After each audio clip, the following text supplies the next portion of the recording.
ser her, det er pH-skalaen. Under 7, det er en syre. En syre, det kan være en clementin. Så har vi 7, og det er neutralt. Det kan være vand. Og så har vi over 7. Det er en base, og det kan være opvaskemiddel.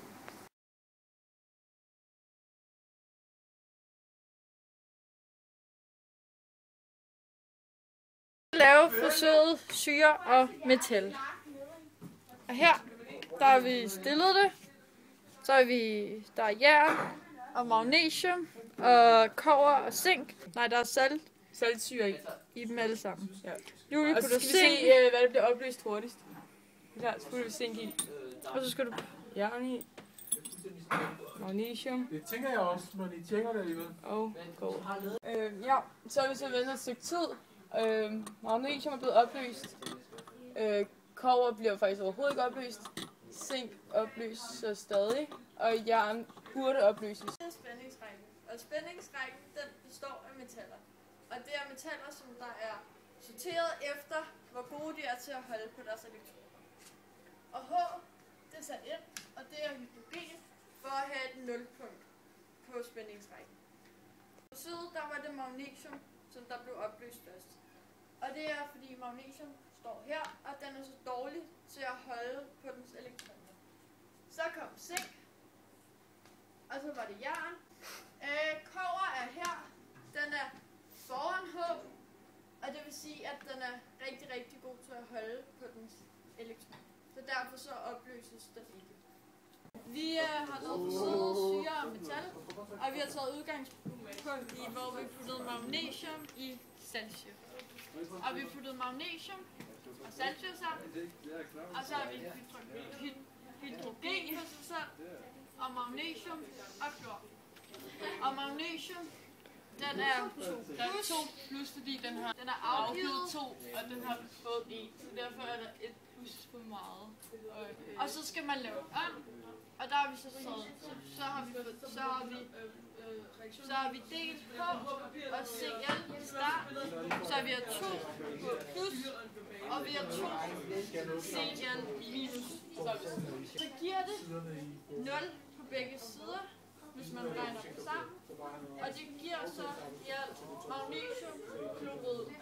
Vi skal lave forsøget magnesium i syre, og vi har taget noget magnesiumbånd, og så har vi lavet nogle lige store stykker, som vi skal putte ned i nogle syre. Og vi har taget 4 forskellige syre, og den ene er oxalsyre, og så er det eddikesyre, saltsyre og svovlsyre.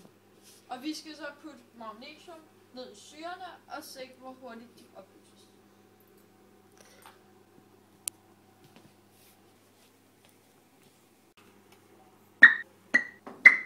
Man kan høre syrebrint i dem alle sammen på grund af puffet. Ja, så er der hydrogen i. Og der er stærk syre, og der er svag syre, og de stærke syre er svovl og saltsyre. Deres puff er sådan højere, det bliver altså magnesium bliver hurtigt opløst. Okay, i stærke syre afleverer de alt syrebrint, og i svage syre afleverer de kun meget lidt procent.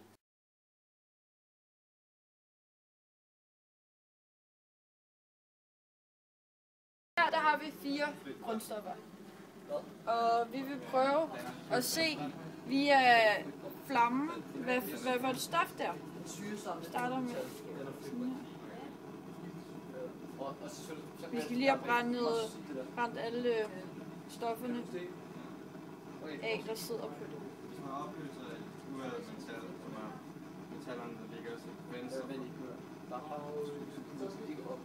Putter noget lithium. Tager vi den på.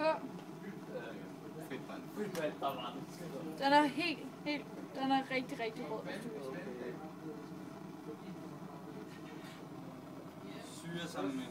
Og fordi den er rød-orange, det er fordi, at det er lithium. Så tager vi natrium. Putter over flammen. Så bliver den meget kraftig gul. Det er lige præcis det, den er. Vi arbejder hele vejen.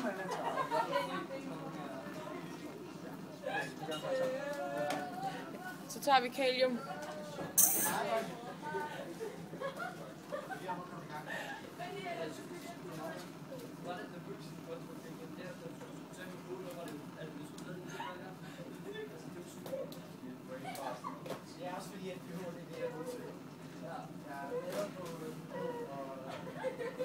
godt se det meget lidt. Meget lidt. Så man kan godt se, Meget at den er lysskilter.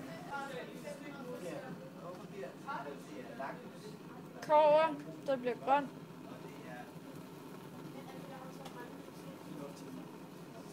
Derfor startede vi op til.